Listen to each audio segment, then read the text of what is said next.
Hi, everyone, and welcome back. So, the last time we talked about reading skills and we looked at the SQ3R method of reading, which doesn't have to be as formal as it sounds. And it's not for every type of reading either. If you're going to read a book for fun, you don't have to read in that method.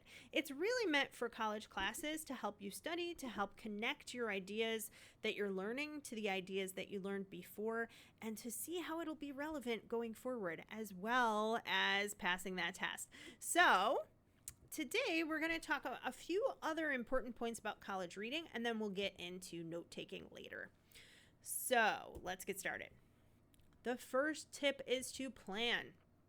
Plan for space and time. Plan for time and space to concentrate. College reading can take a lot of time and concentration.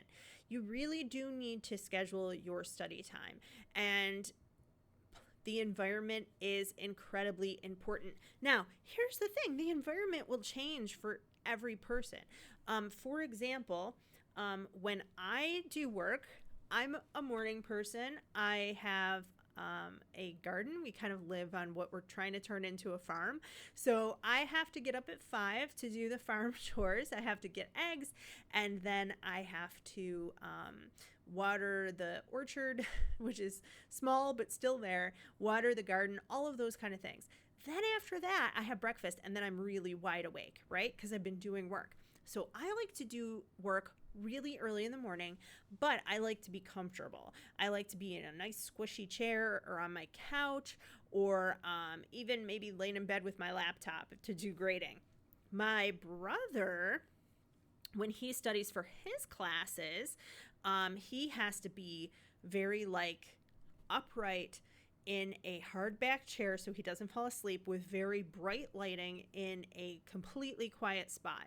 So a place like a library or a classroom, right? Those kind of spaces. My husband kind of is in the middle. When he does work, he likes to be in a comfortable chair, but still in a quiet place. I don't mind if there's noise going on, if there's music, or even if I'm doing certain things, Netflix in the background. So it kind of is up to you. Think about things like noise level, even temperature can affect some people, and other distractions, particularly cell phones. So when I go to really do work or study for a class I'm taking or prepare a lesson, the distractions are going to be important. I have to turn my phone on silent, completely silent, not just on a where it buzzes or blinks a light at me, because then my brain will ping off into a different direction. So are you better studying in a couch or bed, or do you need a quiet library? Can you have a low level of music? People ask me this question all the time, and here is my answer. If you have something on like Pandora, or YouTube is usually what I have, where it's playing a playlist and it's just going through, then that's fine. If you have the music on your phone or in a playlist, where what I've seen students try to do in my class while they're writing, they'll I'm better writing when I listen to music. And then they're looking at their phone to change songs every 3 minutes, and it does not work. So be careful about that. I often listen to white noise or pink or brown noise that's different frequencies of that hissing sound. When I really, really need to concentrate, just to kind of block out the other sounds around me. So I'll do sometimes noise canceling headphones and have those on. If it's something difficult. If it's not something difficult, it doesn't matter. So alone or in a group. Are you better in a study group, or do you just kind of joke around and not really get anything done? Or are you worse alone and you're so distracted that you need other people to kind of keep you on task? Think about that. I know if you're watching this, you're doing this class online, but you can still study with other people around if you have siblings or parents or spouses who are also taking classes. Or you can see if there's a group of people, maybe you're quarantining together, if you're watching this during quarantine, that you can meet up with. Aw, like them. Okay, so college reading and your classroom. So, this is an important thing to note, and most college students don't know this, but instructors don't always cover the reading material in the lecture. Sometimes you're expected to read the material and understand it on your own, and your instructor will go over some main points. Sometimes your instructor will go over the parts that are just kind of more complex.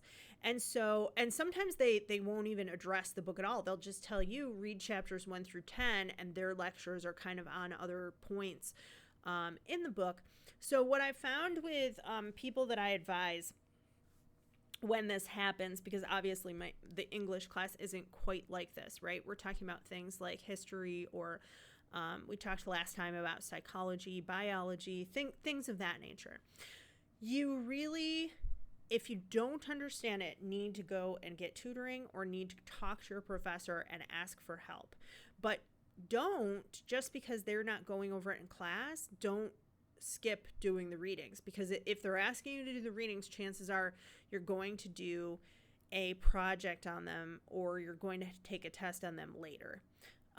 Also, a lot of times people complain to me and they'll say, my instructor didn't even use the book. He just told us to read it. I'll be like, yeah, that's what college is. You're expected to read it on your own. But there are things there to help you. The tutoring center, the writing center, and definitely your professor. Go to office hours if they have them on campus, or if they have them on Blackboard. Try to call them if they're allowing that, or text them, or just email and ask the question. Successful students read the assigned readings before class to understand the lecture. Unsuccessful students will try to maybe skim over the stuff after the professor goes over it. But as I said, he might only go over 1 or 2 subpoints of an entire chapter and expect you to read the whole thing.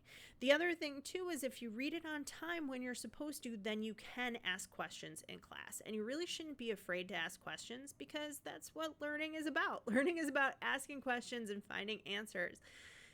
Reading ahead prevents you from being embarrassed when you're called on in class. So be embarrassed if you're called on and you haven't done the reading.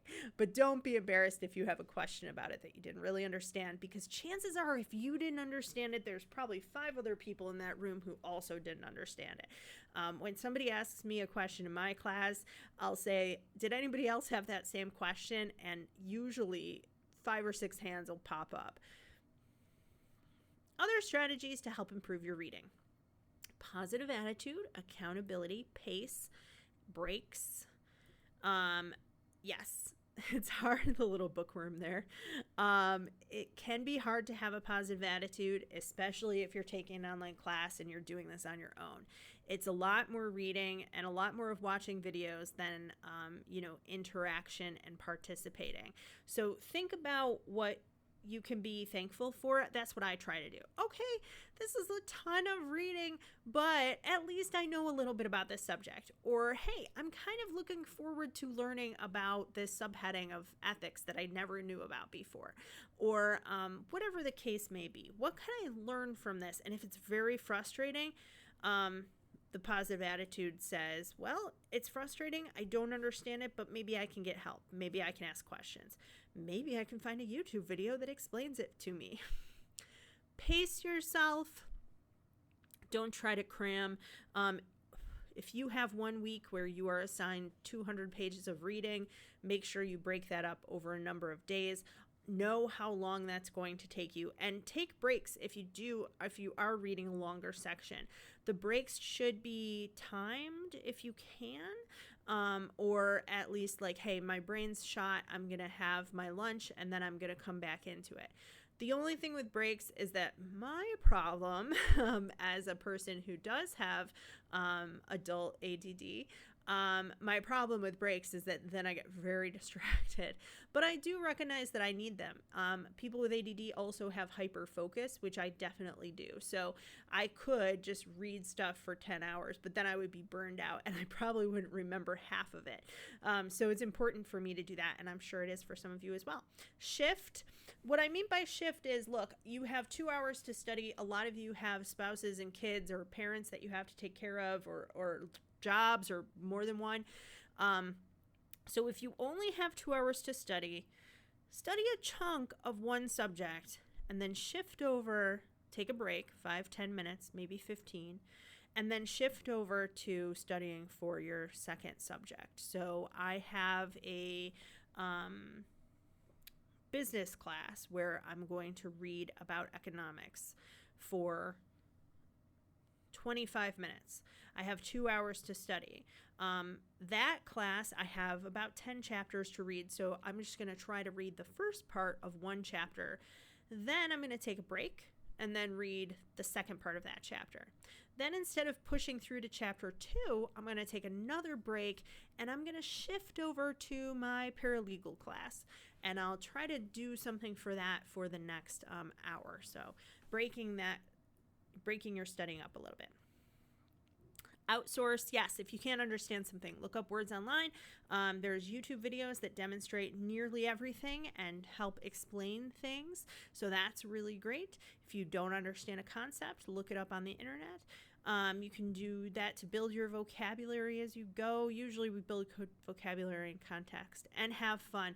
So if you have problems reading, if English is your second or third or fourth language, just reading anything will help. And you often can't do that while you're in school. But here's what you can do. You can watch Netflix with the captions on in English.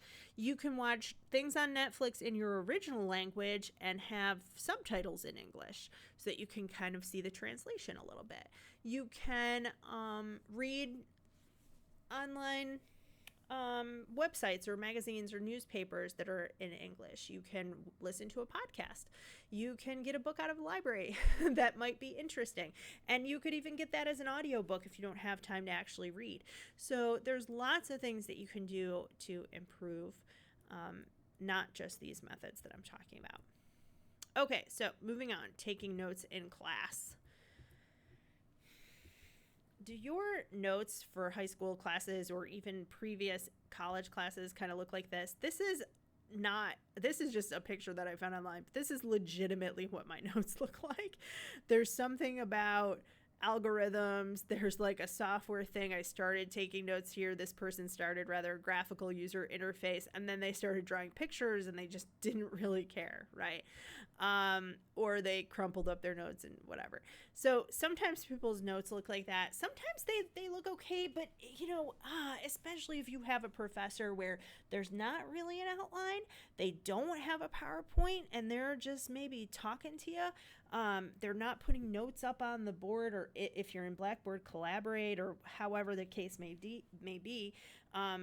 They don't really have anything for you to follow. Then note-taking can be a little bit difficult. Note passing. So we're going to talk about a couple different note-taking methods: the Cornell System, outlining, the summary method, the concept map, and a fishbone diagram. Now, some of these are a little more limited. The fishbone diagram really works with certain types of concepts, and the concept map can become a little bit messy, but sometimes it can work for people. So the Cornell System, this is essentially the system that I use when I take notes. I found it the most helpful, but again, it'll depend on what kind of a learner you are. You should also be taking notes while you read, and a lot of people don't do that. So this is how I take notes while I read, and it's kind of a combination of this and the next one, which is outlining. So here I have my main notes. I make notes while I'm reading. In the margin of the paper, I write some keywords sometimes, and I'll usually underline or highlight or circle them. I also write a lot of questions that I have. If I'm in a class, I take some classes online that are called MOOCs. That's like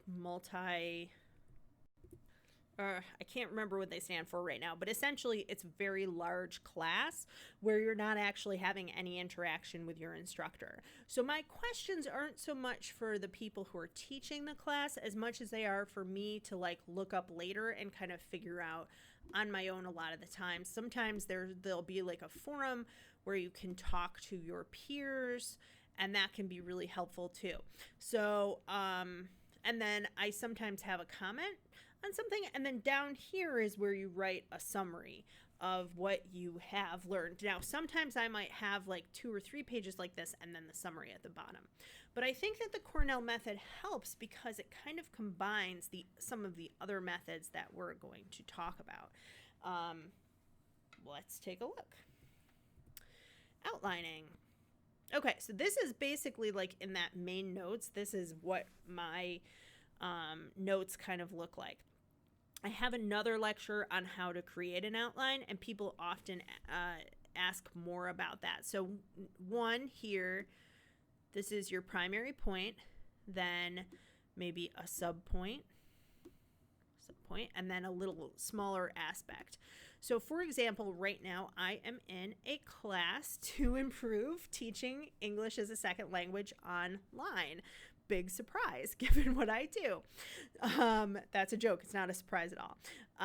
So my primary point here, let's call this E, just for our sake, since I don't want to write too much with this weird mouse, ELL, which is English language learners. So then I will say that this is going to be about who are they? And then here, let's say that my A is, let's say that this part was about kids, right? Let's say that this part is about adults. I'll just put an A there for adults. So under adults, I might have here an aspect of why people are learning English as a second or third or fourth or fifth language.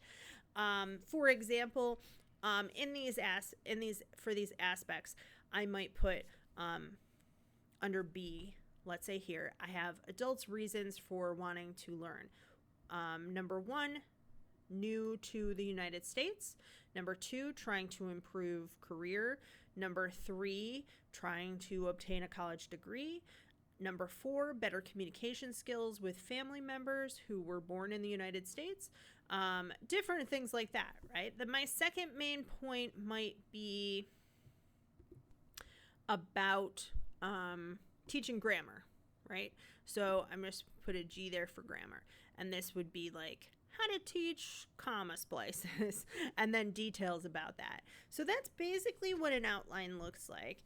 You're making notes about what your instructor is saying as they go. If you have somebody who's very difficult to follow, this can be quite helpful because you can write down at least some main ideas or key terms of things that they are saying. Even if you do bullet points here instead of a full outline like this, you're at least capturing some of their lecture. Another thing too that a lot of students don't know, in this class I always give you guys my lecture notes, but some professors don't do that. But you can ask them, hey, I had kind of a trouble following the lesson today. Do you have lecture notes that I could take a look at? A lot of them are more than willing to do that. Some of them might say no, but at least you asked. So formal outline. This one's an informal outline. This is what the bullet points would look like down here, right? Kind of dashes and bullet points.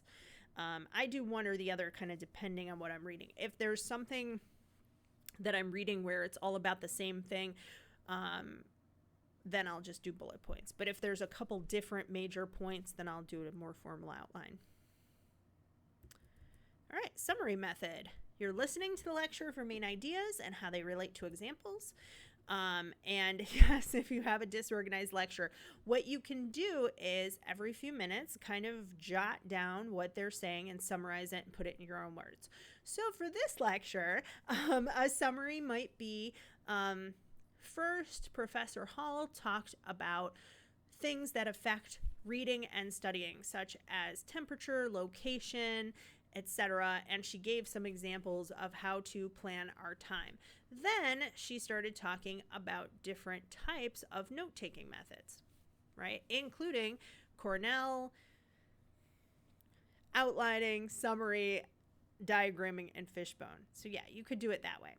So here's an example. I mean, this one again is in bullet points, but you can see not quite as detailed as that outline. Just kind of going over, you could also write a paragraph. Similarly, when you're doing note taking from a book, same thing.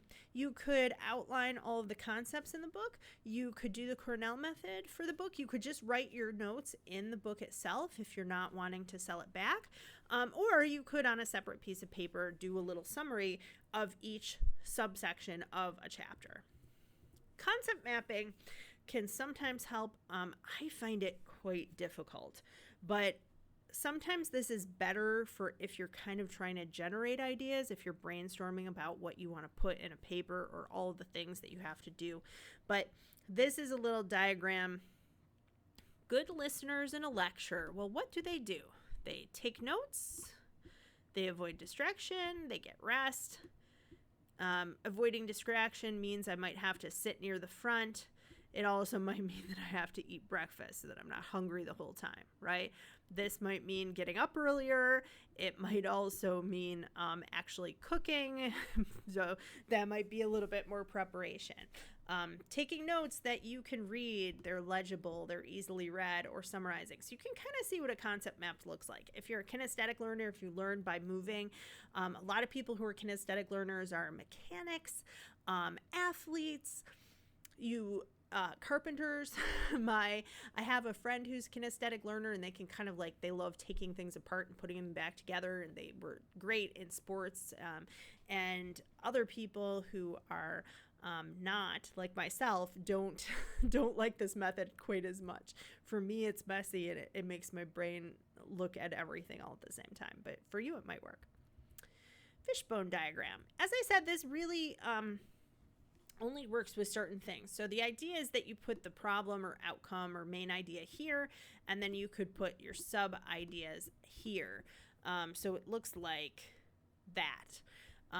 We have the problem, let's say, of poverty, and we look at jobs, job availability, then we look at training, then we look at education, let's say. So that's sort of how that would look like.